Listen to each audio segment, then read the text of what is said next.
Before delving into how far the birth of pagan practices have gone, and to compare the masquerade versus reality, let's take a look at the truth about when Jesus was born on earth. According to the Dead Sea Scrolls, Abijah was performing the priestly services, which is in the 8th week of the priestly order of division, written of in 1 Chronicles 24, which falls on the day Jesus was born. This is recorded as being Nisan 1, 6 BC. This is also the only day that Joseph could have been with Mary, because although Nisan 1 was a holy day for the Jews, it was the only holiday that Jewish men did not have to be present in Jerusalem. For all other holidays, it was mandatory for the men to be in Jerusalem. On the day of Jesus' birth, the shepherds were out in the fields tending the sheep, making sure the lambs didn't have any birth problems, for all the sacrificial lambs came from Bethlehem. This could only take place in the spring, because that is the time lambs give birth, which is once a year. Interestingly, Nisan 1 means the beginning, and is also the beginning of the new calendar year, on the Jewish calendar, which also represented a new beginning for mankind through the birth of Jesus. When Jesus was born, King Herod, the Great, was still alive. However, let's not confuse him with his successor, King Herod, Archelaus, who was alive when Jesus was crucified. King Herod, the Great, died 2 years after the birth of Christ. This would make it 4 BC.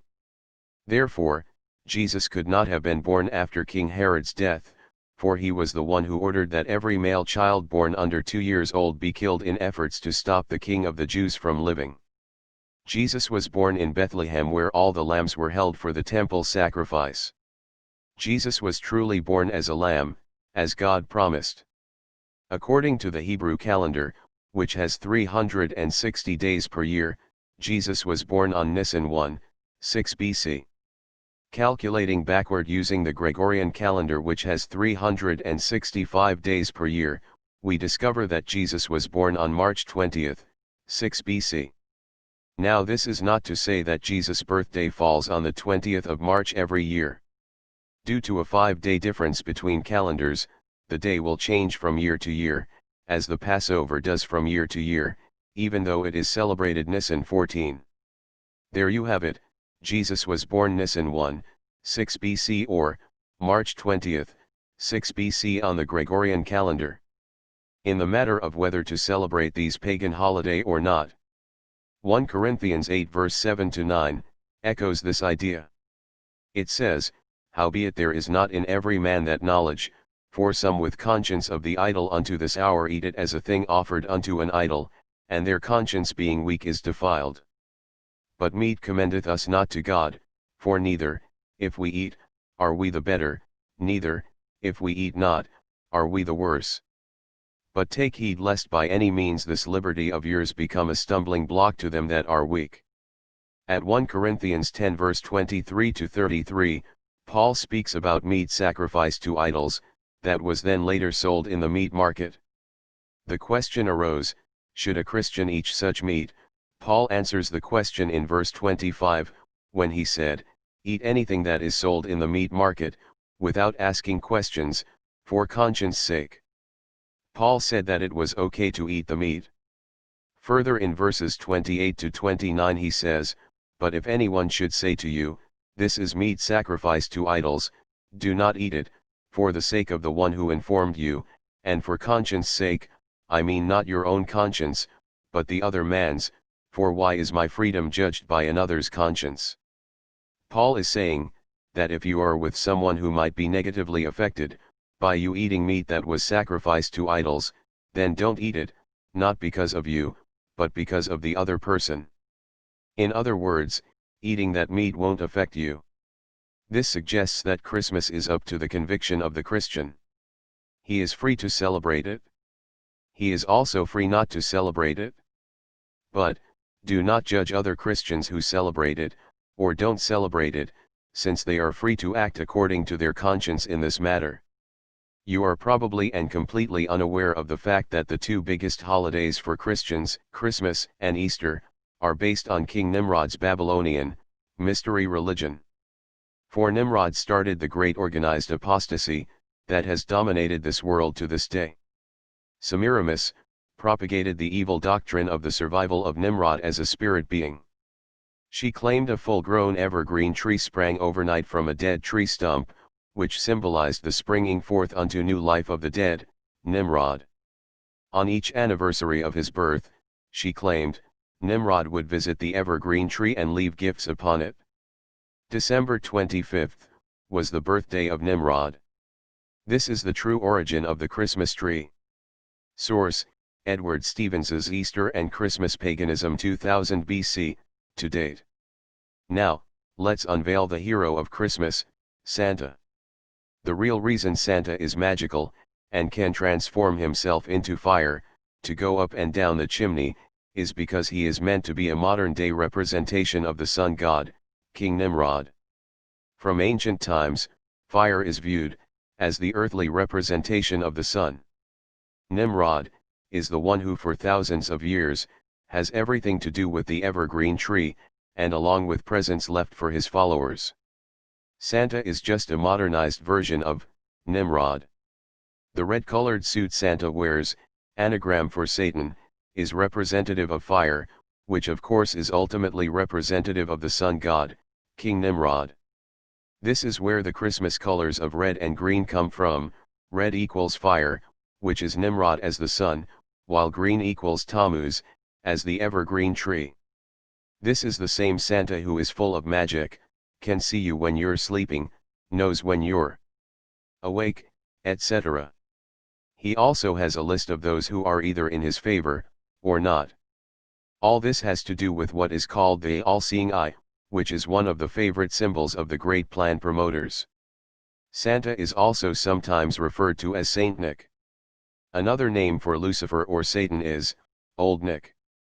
There is also reference to the Nicolaitans as being enemies of Jesus Christ in the book of Revelation.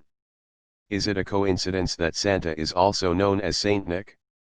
By establishing holy days associated with imaginary characters, that turns out to be untrue, ultimately affects a child's view of God.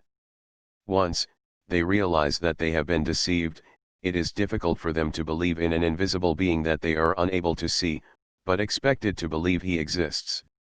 This is the craftsmanship of a diabolical scheme created by the founders of the Great Plan, to separate mankind from God. As Hitler once said, he alone who owns the youth, gains the future. Hitler believed that Nazi ideology, and the indoctrinating of the children, was the key to controlling the future. Let's unmask Easter. It was originally celebrated as the resurrection of Tammuz, and this is a fact. It has absolutely nothing to do with the resurrection of Jesus Christ. According to Babylonian legend, Tammuz was also born on December 25th, but was later killed by a wild boar while hunting, and through the weeping of Semiramis, they believe that he was reincarnated, back to life in the spring, as the vegetation. However, how does the Easter rabbit, and Easter eggs, fit into the equation? The rabbit is well known as a symbol of fertility. Semiramis is also known as the goddess of fertility. The egg is also a symbol of fertility, and was allegedly a sacred symbol in ancient Babylon, due to a fable about the goddess of fertility, Semiramis. They believed a huge egg fell from heaven into the Euphrates River, and out of this egg the goddess, Semiramis, Easter, was hatched. The egg came to symbolize the goddess Easter, which is also the origin of the name Easter. Source: Edward Stevens's Easter and Christmas Paganism 2000 BC, to date. Now let's unmask Halloween, as it is also based on the Babylonian mystery religion, the ancient Celtic festival called Samhain, with of course the Druids' beliefs, which are based on Nimrod's initial teachings. At the time of Halloween, there's a different side to the story, the back end of it. Pagans would celebrate the opposite conditions of both worlds, not the beginning of life, but the beginning of death. As one might determine, Halloween was to be set around the time of year when daylight, or the sun's contribution to our natural world, would noticeably become lessened. Plants and animals would seem to be considered dying, preparing to face the upcoming cold and darkness of winter. The concept of death and all that goes along with it, would be part of this celebration. Notice the era of Halloween, it's in an esoteric sense, which is placed after the death of Nimrod, Tammuz, and is brought back to life. The sun god only grants him stay on earth for a short time. After being magically renewed from the underworld, it was time for him to die, or go back into the underworld once again, temporarily. Since Nimrod, Tammuz, was a god, he wasn't to remain there for long. In regards to this commemoration of death, there still would be more to it. In true form, pagans knew that these dark, death-like times wouldn't last forever. Spring was just around the corner, along with Easter. What they saw around them continually reminded them of reincarnation, even though Nimrod had to go back to the underworld, assured that he would come back again, because the sun god made him a god, as well. Regardless of what physical body he might incarnate into, he was still a god forever. Many people were convinced of this, from what they saw around them. Since Halloween was a holiday related to the concept of death, the souls of many who had died were also said to be able to return from beyond the veil of death. A lot of the concepts revolving around death seemed to be interrelated. This would have forced the concept of Halloween as being much greater in the minds of individual pagans, because of these interrelations. Valentine's Day. Valentine's Day is also based on King Nimrod. If you type Valentine's Day Nimrod into the Google search engine on the internet, you discover the truth. The mascot of Valentine's Day, the bow-wielding Cupid looking to shoot someone in the heart, is meant to represent Nimrod, the mighty hunter of the days of ancient Babylon. Keep in mind, Nimrod was a mighty hunter of souls. He wanted as many people as he could to turn away from God. As disturbing as it may be, celebrating any of these pagan celebrations is in actuality blaspheming God, for these celebrations were a construct for that purpose.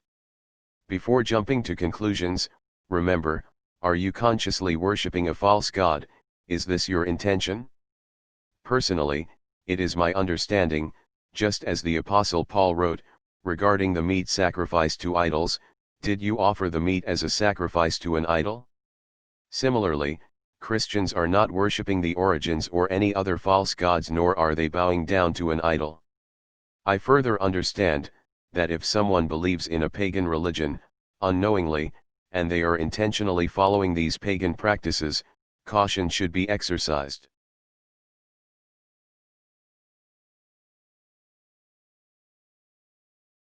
If you enjoyed this video, please don't forget to give us a thumbs up, and be sure to share.